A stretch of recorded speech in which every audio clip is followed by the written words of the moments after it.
Hello, welcome back to Elena Kimaru. Thank you for sticking around and for always being my biggest fans.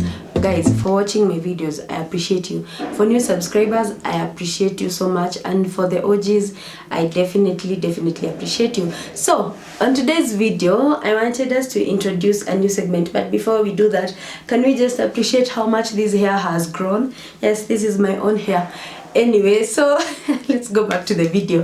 Yes, on today's video, I wanted us to introduce a new segment, and it's everyday unpopular opinions. And in this segment, I'll be giving my personal opinion on on things that happen on a daily. I hope you do get to enjoy, and I hope to actually be more consistent.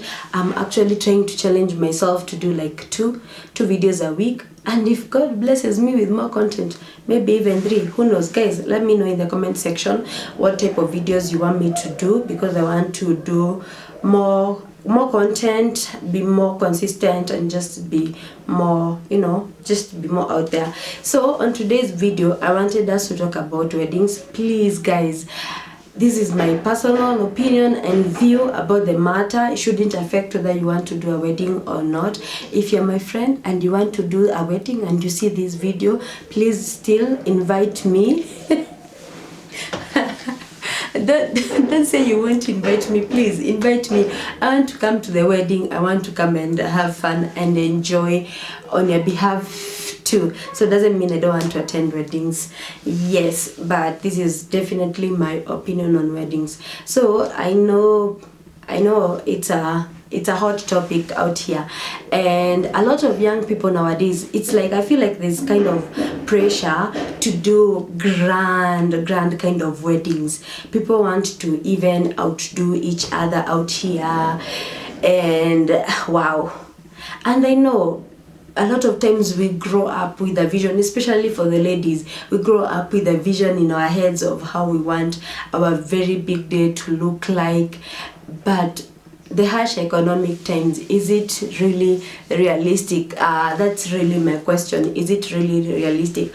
I've seen people going through a lot of struggle to make this day, come to fruition. And I don't know who really planted this seed or idea in our heads that a wedding has to be as grand as possible, despite the fact that you might not have money. I actually wrote about it on my WordPress blog. You could check it out. I'll link it down below. But basically, let me give you an example of just an example. There's this couple, they want to do a wedding, and they have a budget of say 500,000 shillings.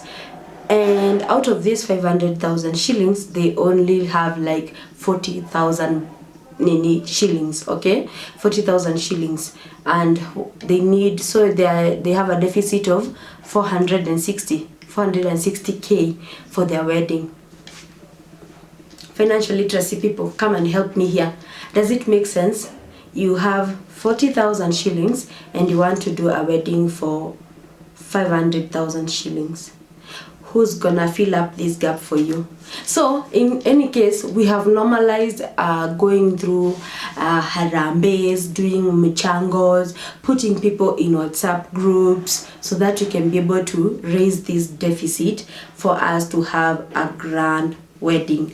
But guys, what is it? I need somebody to help break it down for me. If somebody can help me break it down, so that I can understand how we would have to make people go through the struggle of raising 460k for you, the deficit now that you have, to be able for you to have that grand wedding. Oh, you want photography for 100,000, you want a cake for 100,000, you want a gown of 50,000, a suit for 50,000, you want people to eat, I don't know, to have like all types of meals, a buffet. But this is money that is not in your pocket. This is money you have to raise almost for a year. Or this is money where, even if it's not a year, you have to make people pledge. You keep asking them, hey, do you remember you actually pledged? You have to put people in WhatsApp groups that they did not ask to be put in.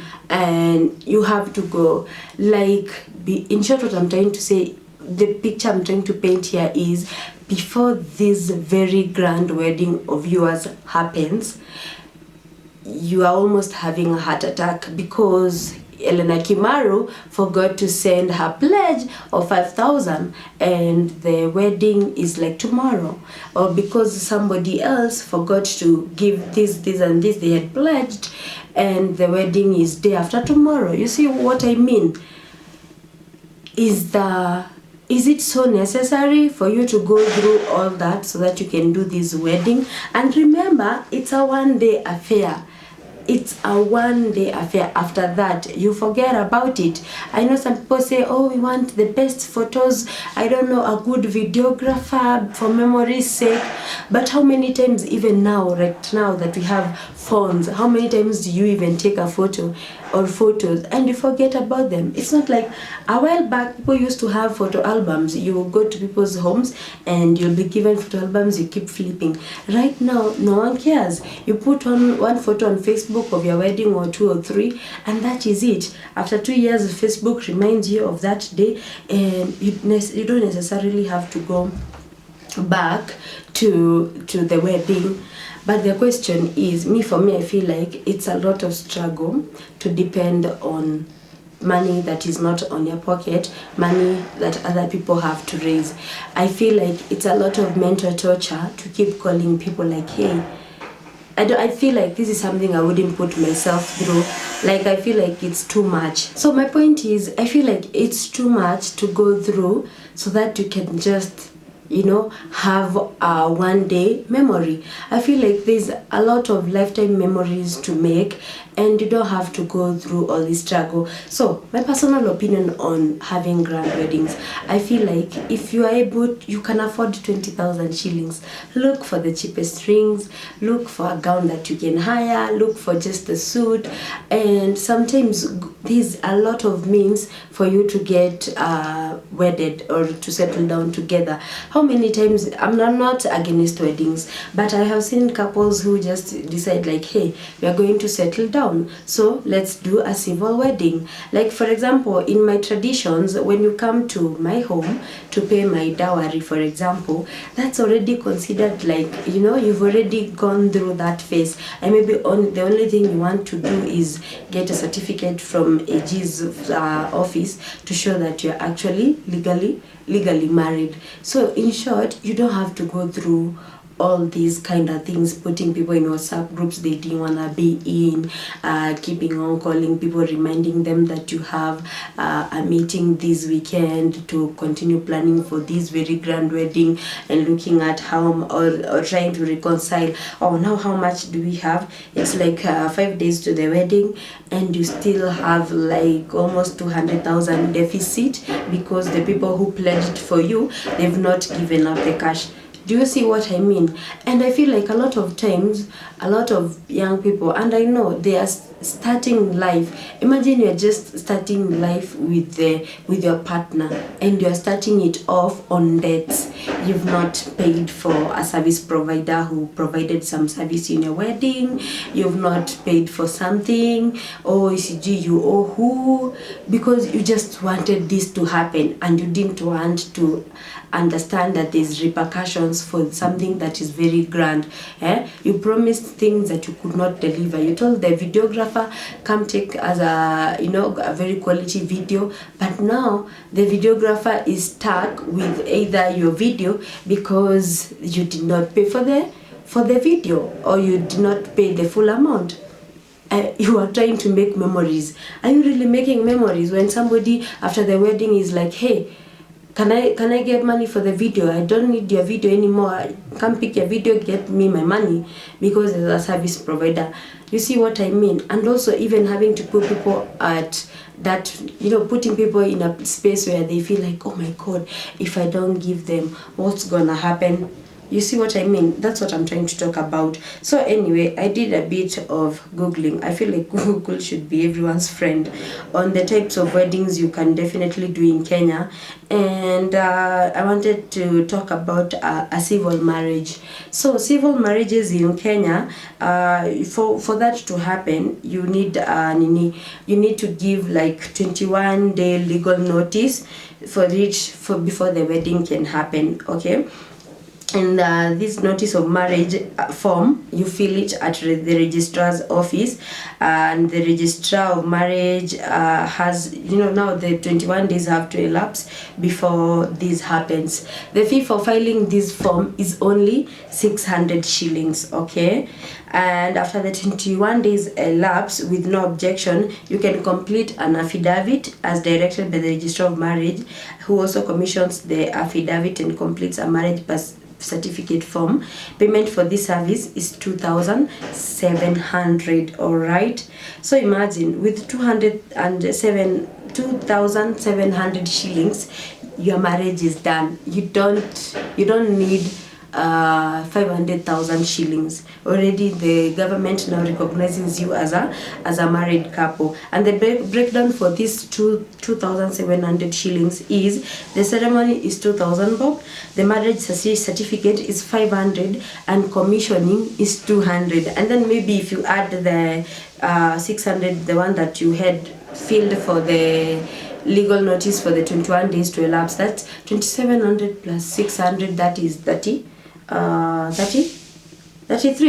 Yes, 3,300. With 3,300 shillings, imagine, with less than $50, less than 5,000 Kenya shillings, the government recognizes that you are legally married. Guys, do you really have to go through all these issues? And I feel like with the stuff like rings, you can get affordable rings at that particular time that work within your budget. So I feel like even with less than 10,000 shillings, you are legally married. So imagine if you had a budget of 500,000, or if you had and now you have 40k. With 40k, you have already done so much. You could even have gone maybe to a place and enjoyed a 3 days vacation or 2 day vacation, and felt nice about your marriage, and went back home and lived your normal lives. I sound like a pessimist, but no, it's not. What I'm trying to say is, can we normalize living within our means and not having to go through so much stress to get wedded? Imagine, that is so simple, and you are done. That's like a civil marriage for you. And I'll leave this link down below. You can read more about how maybe if you wanted if you wanted it to be done faster than the 21 days, these special requirements, and it's just as simple. You maybe have to pay a little bit more, but that's how simple a civil wedding is. So my question to you is, do you really have to go through so much struggle to be wedded, raise so much money that will be used within one day? And it's, as I said, it's money that's not within your pocket. So guys, the same way we normalized people coming through for us when we're doing these very grand weddings, can we now normalize not doing the opposite, not doing grand weddings, and doing something that is comfortable for us, and allowing people to be okay with small intimate weddings, or just having a small civil wedding? Can we normalize that? Because I feel like there's no, what's the essence of life if you do not have fun even after you're married? Because it was too grand, you couldn't afford it, people didn't come through even after they promised, and now you start life with debt. Anyway, if you don't mind debt, then, but for people like me, I don't think I would want to live my life or start life with my partner with a debt. So yeah, that's my personal opinion on weddings, and please don't come for me, but let me know what you think on the comment section down below. Thank you so much for wedding. Oh my god, for wedding. Thank you so much for watching. I appreciate you. Until the next video, bye.